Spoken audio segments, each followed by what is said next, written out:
বরং দেখলে হাসি মুখে চেষ্টা করি সালাম দেওয়ার। সালাম দেওয়ার তো একটা জায়গা আছে, ঠিক না?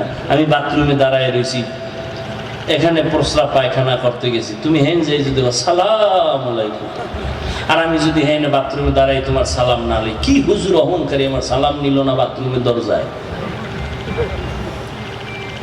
তুমি যে বেদবি করছো এটার খবর নেই। আমি গাড়ির থেকে নাইমে স্টেজ উঠবো, এখন এখানে লাইন দিয়ে যদি আমি খালি সালাম নেওয়া শুরু করি তো স্টেজ যাইতে তো আধা ঘন্টা লাগবে।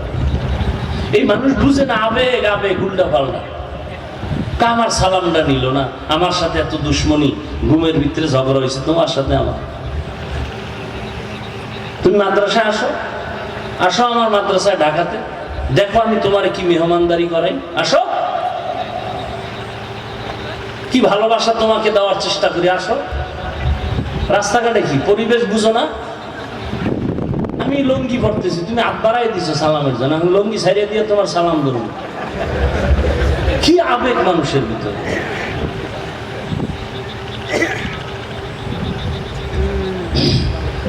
আর সালাম কি, আমি তো এখন সালাম নিতে চাই না, আর একটা কারণ, এরা ছবি তুলে সালাম দিয়ে আমার কি করে, কথা হয় না।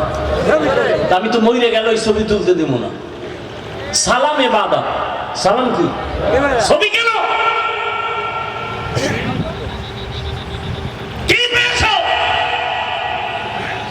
সরকারের অর্ডার ছাড়া, মদিনার অর্ডার ছাড়া ভিন্ন কোনো কারণে ছবি তোলা 1000 কোটি বার কবিরা গুনাহ হারাম। ইবাদত ছবি হবে কেন? আমি তুই ছবি তোলার সালাম দিব না হুশ থাকতে, ভুলে টুলে হয়ে গেলে সেটা ভিন্ন কথা। টের পাইলে ছবি তোলার সালাম তো আমি তোমার নিব না, সুযোগ থাকলেও নিব না।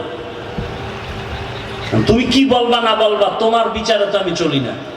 তুমি তো চুল খাইতে আমার কম জ্বালান জ্বালাও নাই, তো আমার এই নিয়ে তো টেনশন নাই।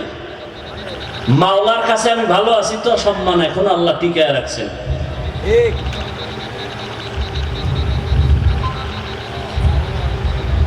তুমি বিরোধিতা করলেও কি না করলেও কি, আমি আল্লাহর কাছে ভালো আছি কিনা এটা আমার হিসাব মিলানো দরকার, আর কিছু দরকার নেই। হায় হায় হায় হায় হায়, ছবি ছবি ছবি ছবি, বাথরুমটা বের হয়ে দিয়ে দরজায় দাঁড়ায় রয়েছে ছবি। তো মোবাইল কবরে লয়ে যাবি, ফেরেশতার আইলে বলবে আগে ছবি তারপরে প্রশ্ন। কি লাভ কি? আবেগ আবেগ আবেগ দিয়ে তো আল্লাহকে পাওয়া যাবে না, বিবেক দিয়ে চলতে হবে। তুমি মুসলমান, তুমি বিধর্মী না, তোমার হাঁটার চিন্তা করতে হবে সীমাবদ্ধতা আছে, তোমার খাওয়ার সীমাবদ্ধতা আছে, তোমার চলাফেরার সীমাবদ্ধতা আছে, তোমাকে একটা বাউন্ডারি দেওয়া আছে, কালেমা লা ইলাহা ইল্লাল্লাহ মুহাম্মাদুর রাসূলুল্লাহর বাউন্ডারি দেওয়া আছে। তুমি মনে চাইলে দৌড় দিতে পারবা না, তুমি মনে চাইলেই ঘুমাইতে পারবা না। খেয়াল রাখতে হবে আবার নামাজ কাজা হয়ে যায় কিনা, বহুত হিসাব।